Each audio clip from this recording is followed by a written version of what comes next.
Hey y'all, it's Lucy Cain. I'm here for my long-awaited first episode of my podcast, The Juice with Lucy.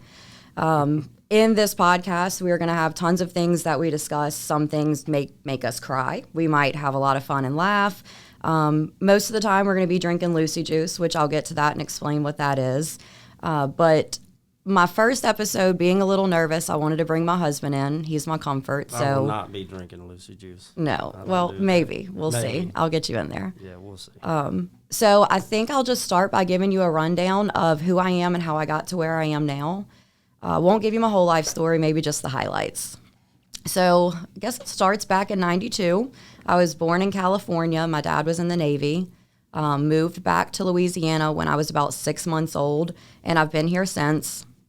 Absolutely love Louisiana. We travel a lot, and I'm also going to get to that. I had a very interesting childhood. My dad was a nuisance alligator hunter. He's basically like the jack of all trades. So he was a nuisance alligator hunter for wildlife and fisheries. That brought me to being able to have lots of weird pets. I had snakes growing up, alligators, possums, raccoons, anything you can name I had growing up. And we still have the big alligator head from, what was it, like a 13-foot gator, yeah. In our living room. It's like massive. It's massive. I brought this up because snakes are one of my favorite things in the world, and I will soon convince my husband to let me have a snake farm at my house. You will have your own section of the property with your snake house because they will not be inside with us. Quite all right. I will get my snake one day. Fast forward a little bit to high school. We'll just jump right in. I've always been a very driven person, always have to be the absolute best at everything that I do. Always. Yeah. So, well, you have a funny story. I'll let you tell that in a second. Go ahead. Okay. So being a very driven person, not unfortunately, I guess, but I encountered a situation in high school where I did get pregnant my junior year, but being the driven person that I am, that didn't hold me back. The school that I was going to offered classes where a teacher would come to you, they would do the testing at home, and I was able to actually be at home with my daughter in my lap taking all of my classes. That then led me to being able to walk across the stage with my class, get my diploma, didn't have to go any different route. So I think that proves that even in the most unfortunate situations in your life, you can still find a way to pull through and make something better of yourself. Yeah, it doesn't mean your life's over. Right. You gotta work harder at it. For sure.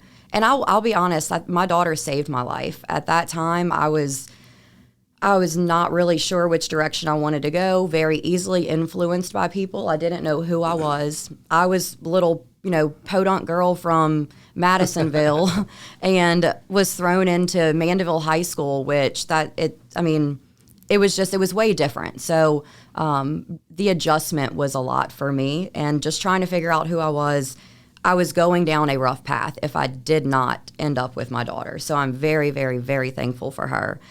After high school, I jumped straight into finance. I worked at Whitney Bank as a teller for a couple years. And from there, I kept finding myself wanting to be more on the finance side of it, loans, and I could have real in-depth conversations with people all of the time rather than just quick here and there, passing money back and forth. So the lady that was in that position offered me the opportunity to kind of shadow behind her. And from there, I became, like a loan officer. I did home equities and just loans, finance. I was probably the youngest one. I think when I moved into that position, I was 21. They really helped me get my life together. That's another one of those things that goes back to having to always wanting to be the best. Right. I need more. I always need more. I want more. I always tell people, if there's a napkin folding contest, she's going to be the best napkin folder in the contest. You better believe it. I will. She's got that kind of drive. So anyway, so I did the finance thing for a little while, and I was approached by a family friend who was needing some help with his business at a boat company. And so I decided at that point, after I think 7 years of being at the bank, I was going to make a change. So I left a very fancy corporate bank job to go manage a boat company with about 27 guys. So that was, I think that was probably my transition into realizing that I didn't want the corporate world anymore. So after being at the boat company for a couple years, I met my husband, and that is when life really, really got wild. Do you want to tell them how we met, our little story on how we met? People love that. Yeah, a lot of people, whenever they ask about this, there's people that know about this, and then there's some people that don't know about this. Right. So, I had just gone through, let's just say, a situationship. I had a situationship at that time as well. Mine was a little more lengthy. Yeah. But I think what was crazy is like how our paths kind of followed each other. We had both been married before. Then we had this little weird situationship. Yeah. And then, I don't know. I was at a friend's house one night for a party on the river, and seen on Snapchat some friends of ours were hanging out somewhere, and I slid up and I was like, hey, y'all come hang out over here, we're having a party. Didn't know that she was with them. let me remind you, when I showed up at this party, I had literally moved out of my ex's house that day. So I had zero intention of meeting a guy at all. I had a big old messy ponytail in my hair, mascara running down my face, and big baggy clothes. And I sit down by him, and he looks at me like I'm the most beautiful thing he's ever seen in his life. And I'm like, oh my God, here we go. What's the first thing you said to me? I asked her if she wanted a frog leg. That's what we tell everybody, and that's his pickup line. Like, do you want a frog leg? I guess that was my Rico Suave pickup line. Do you want a frog leg? That's some Louisiana stuff for you right there. So from that moment, I mean, I was sold. He had the cute little smile on his face, and I think you needed more beer possibly at one point. And I was like, oh, look, I just went through a breakup. I have a whole ice chest full. Let's just walk over there. So anyway, we walk over there, and at that point, I just needed a kiss from him because he was so cute. So I think I asked you. I said, can I kiss you? Maybe, something like that. Something like that. And I was like, I mean, I guess. Awkward. Anyway, so we get back over there, and anyway, we're talking, and before you know it, everyone is gone, and we're the only two people left in the whole place. So we spent about 5 hours that night talking and just getting to know each other. And I tell people, I actually had this conversation last night. I think the reason that we work so well is because the night that we met, I knew I missed the little part of that story too. When you wanted to hang out with me the next day, and I was no, sir. Oh, yeah, because she was like, nope, I just got out of a relationship. I don't want to do this. Like, I told you what this was. This was inappropriate, but this was a one-night thing, and we're going to move on from it. Yeah. But, and she called her mom, and she was like, he's not tall, because I'm not. Anybody that's ever met me knows I'm not tall. I'm probably average height. He's not tall, and he has a beard.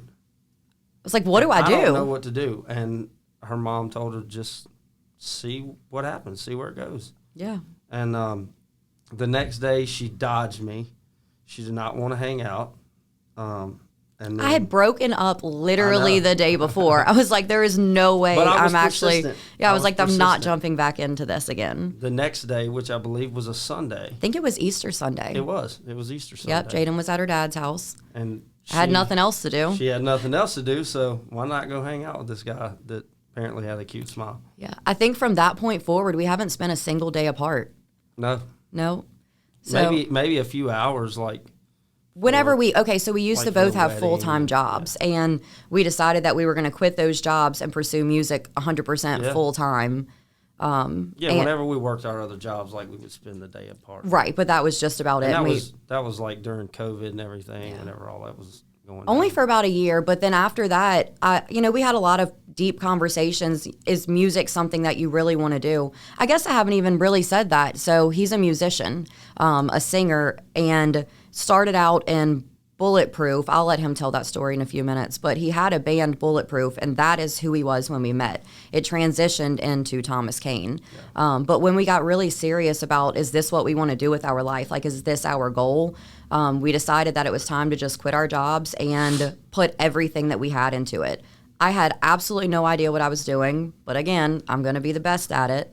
So I spent countless hours, nights, days researching and how to basically be a music manager. Yeah, and figuring out, like, on your what's that app that you got where you build all the flyers and everything. Like Oh, yeah. Figuring out how to, what is that? Canva. Canva. Canva, yeah. Plug Canva in there. Figuring out how to make flyers, and it's like. And reaching out to venues and figuring out how to book them. And I mean, I truly just started from the ground up, and we have built something really special out of this. And that's kind of him being in the music spotlight has weirdly kind of put me in the music spotlight too. I mean, I think I sell more merch than he does. I'm being so honest. Yeah, she's more popular at the show sometimes than I am. Like, all right, that's a guy that just, him and the band put on a good show. But where's Lucy? Yeah, we want some Lucy shirts. So she's got her own line of merch at the merch table now. I think that's pretty awesome. I mean, it's still weird for me to wrap my brain around, but it is cool that people are very accepting.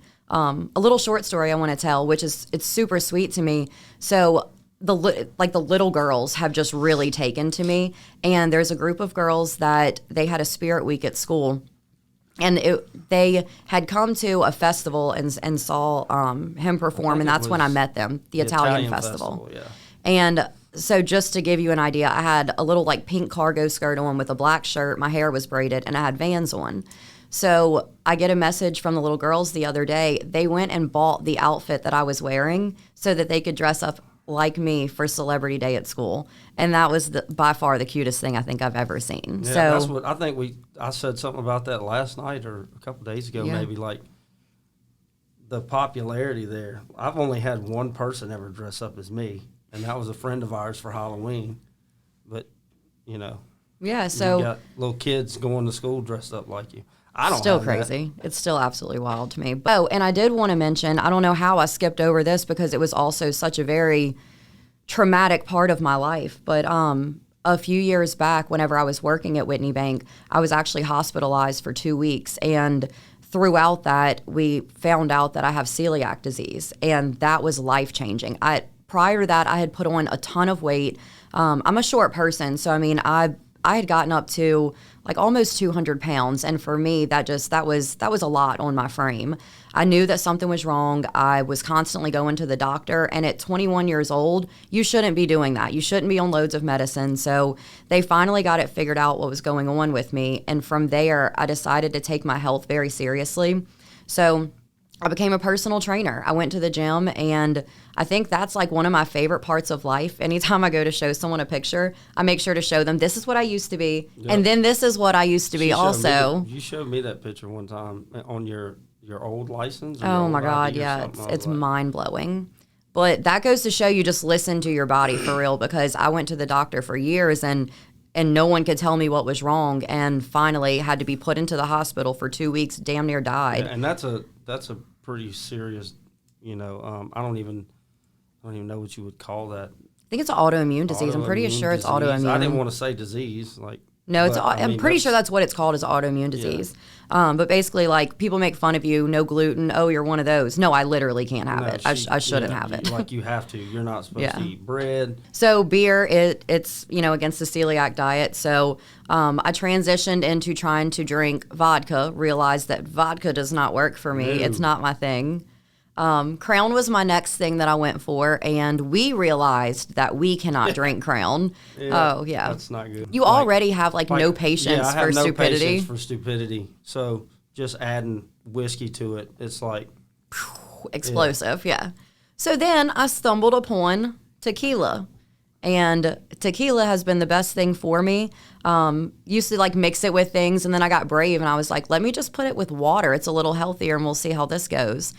Then it transitioned into my drink of tequila and water being called Lucy Juice. Lucy Juice, because I think Lauren Lee actually started that. I'm pretty sure.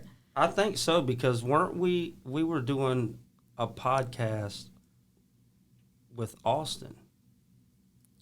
I don't remember. I think that's where it was when we were at. Oh yeah, the podcast. Where were we at? Casa Maria. I'm pretty sure. Casa Maria and Watson. Yeah. So you got her and Brittany Rose. Oh my God, both of them are going to be guests on here too. So I know this is just like an intro episode for y'all to know who I am, but all of these people that I mentioned, you're going to get to see how much fun we all have together and get to meet them too.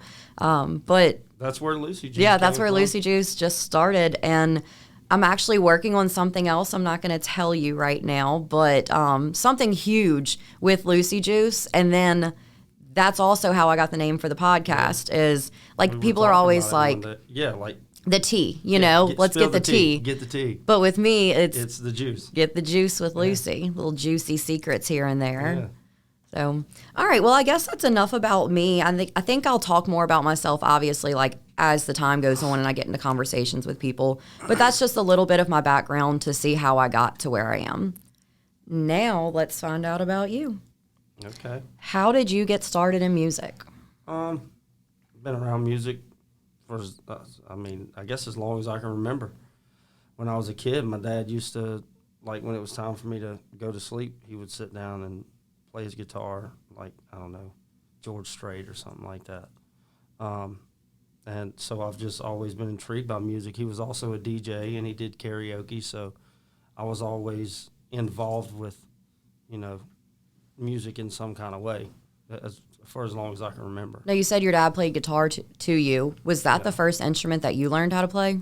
It was not. I actually learned how to play, and it was a natural thing. Like I never took lessons or anything like that.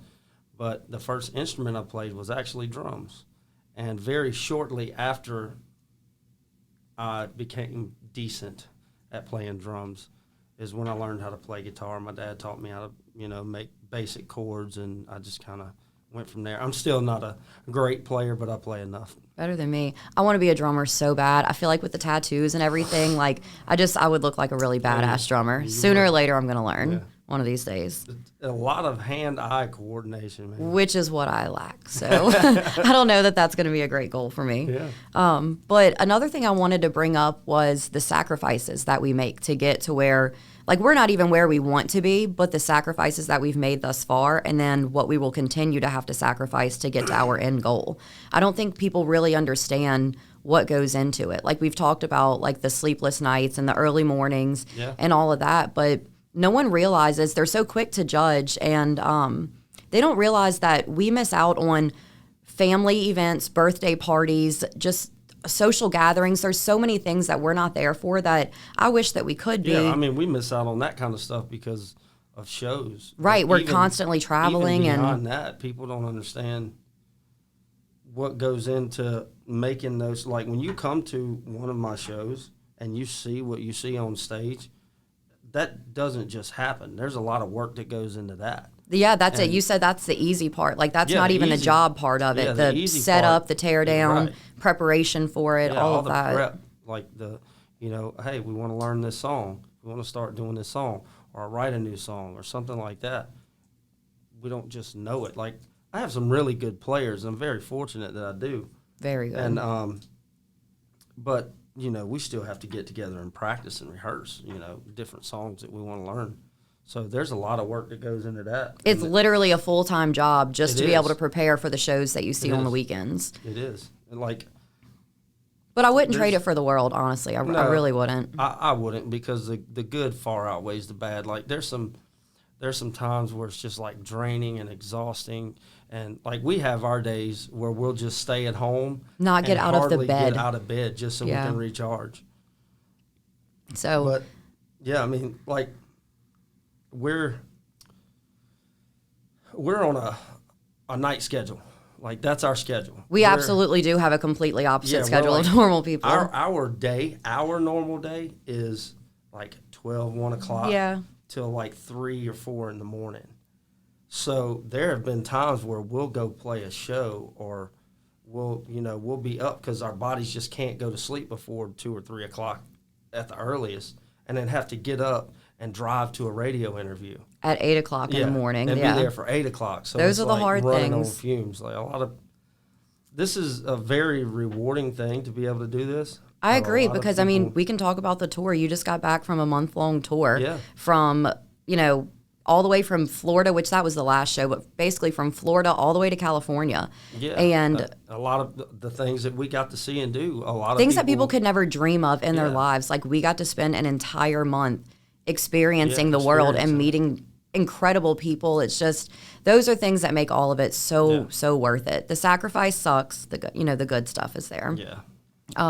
Also, I wanted to say too, getting back from the tour, it's absolutely insane how people's mindset of you will change just like that. Not everyone, But so many people were judgmental over us, and like were afraid to approach us at that point. Like, yeah, and not even people that we didn't know before. It's people that we knew, right, that we were friends us. with, and they're like, can I take a picture with you? And it's like, we probably took like 7 pictures a week ago, but yeah, let's add another one in. You know, I never want to feel like I'm unapproachable, but for some reason people think that. And so if anyone's hearing this, I want you to know at 0 point in time am I ever going to be unapproachable. Like, come up to me, talk to me. I'm probably going to suffocate you with a hug or something. Yeah, you want a picture, we'll take a picture. You want to just talk to us, shake hands, give us a hug, whatever. It's cool. Yeah, don't let the stigma of like people are going and doing, you know, big things and then they come back home like you the biggest can't. thing we hear, rock star. Yeah, oh my God. Or oh my God.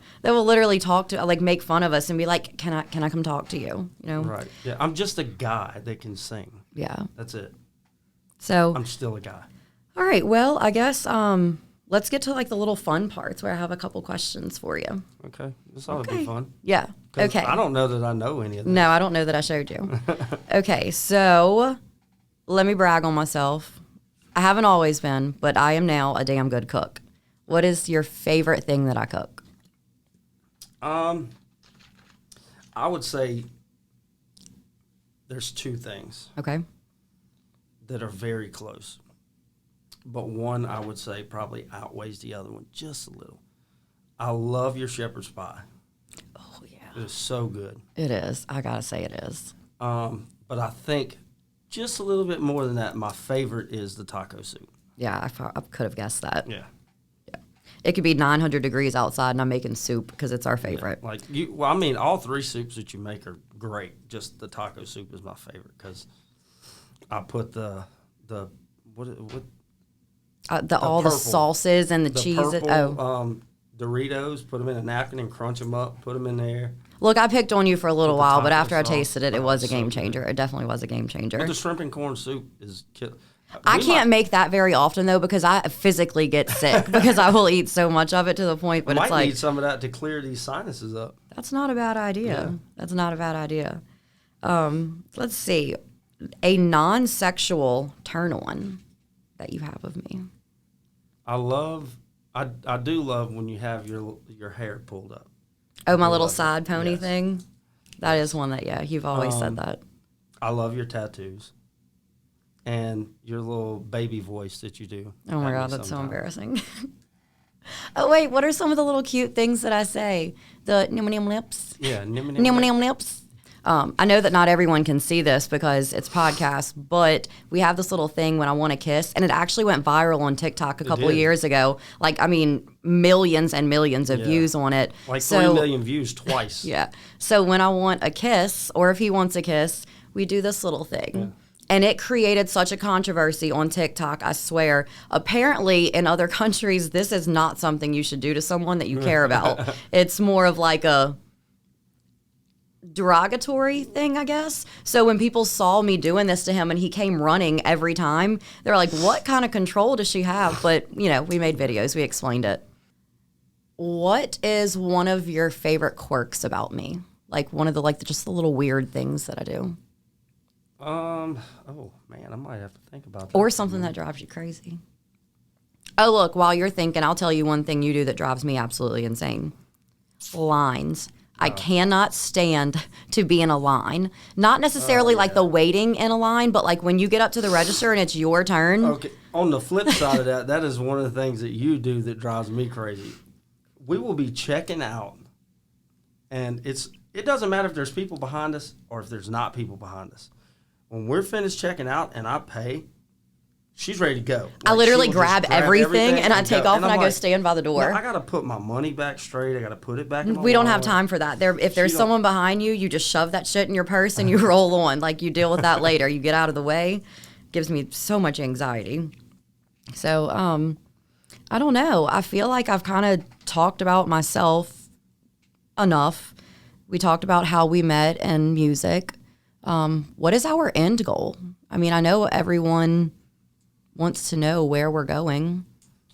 I think for me, the end goal is to just be able to make a good living doing something that I love doing. You could not have said that more perfectly. That's it. Like, we get to spend every single day together. Yep. All day, every day. Like, we don't, to the point we literally got rid of a vehicle because it was pointless to have two of them. Yeah, we 'cause we're spend always together. every single waking moment we together. do everything together. For those of y'all that don't know, like, when I say everything, there is one thing we don't do together. One thing we don't do. And we won't say it. Sometimes you just need a little privacy. Yeah. But we shower together. We go everywhere together. Brush our teeth together. Like, literally, there's nothing we don't do. The only time that we've ever been apart since we quit our, I guess what people would call normal jobs, or some people would say real jobs. Yeah, whatever. This is going to be a real job, too, so. Yeah, this is work. For anybody that don't know, if you have no idea. And doing a podcast like this, there's so much that goes into this. I really thought I was about to just come in here and talk and just like whatever comes up, comes up. But there is so much prep that goes into that. I honestly could probably do a whole episode on prepping for a podcast. Yeah. Yeah, because like you've got your little notebook with all your notes and color-coded notes and all that. Like, oh, where you just said something. I kind of wanted to go back to that, and I don't know if it's where you were going, but the only time we've been apart since, quitting our real jobs, were you going to talk about Nashville, that first time that you went to the studio? That time, the first time I went to the studio in Nashville to record, we weren't really sure the rules and, how everything works up there with those studios. I had about 7 panic attacks in a matter of 4 hours. Because it was the first time we had ever been apart. Other than Angelina's wedding. Oh, yeah, and that was a mess, too. I mean, I drank my fair share of tequila that day. I had to drop you off for you to get ready with all the girls for her wedding. Stressful. And I just had to go, I didn't know what to do with myself. Where am I going to go? What am I going to do? It is wild that people think that it's so weird that we spend so much time together, because I feel like in the old days, that's what a relationship was. And we talk about that. Yeah, that's what was normal is you're my best friend. So you're the person I want to do everything with. I don't need a girl best friend or another, person to do all these things. We can sit around and stare at a wall and have fun together and make it a good time. Just because I'm your husband, you're my wife, doesn't make it. Right. Like, we don't need a best friend separate from our spouse to go do things with. I agree with that. Like, you're my person, you're my life partner. And I think that's really important also, like, to get back to how we met. I was at the absolute lowest point in my life, and I think that you probably were too. Like, everything was falling apart around us. And when we met, even though neither one of us, well, more so me, didn't want this to become a thing, it became like the best thing in my life. It truly has changed everything for the better. I think one of my favorite things that people tell me is that I'm glowing now, that they can see the happiness radiate off. And I think it's because I didn't settle, and I waited, I waited like 4 hours, and then I found the love of my life. Well, I'm pretty sure your mom loves me more than she loves me. Probably just as much as she No, loves I'm me. convinced. Look, anytime there's anything going on, like, I don't even know. We don't really argue, but like a little spat or something, I'll call my mom and she'll be like, well, how's Tommy? Mom, what about me? Like, what about how am I? Let's start with that. But no, I tell everyone you're a unicorn. I feel like this is turning into like a love podcast here, Well, it's easy to talk about with you. Yeah, you do have me on here. It's easy to talk about with you. It won't be all lovey-dovey with her other guests. No, I think It'll that be just about different, and that's in it. their life. There's literally no point to this podcast whatsoever. So whatever comes up just comes up. I'm going to have other musicians on here. I'll have some local celebrities. I will hopefully soon have big time celebrities. We're going to cry. We're going to laugh. We're going to have lots of fun. Things might get inappropriate, but it's all going to be real life shit, like chaos,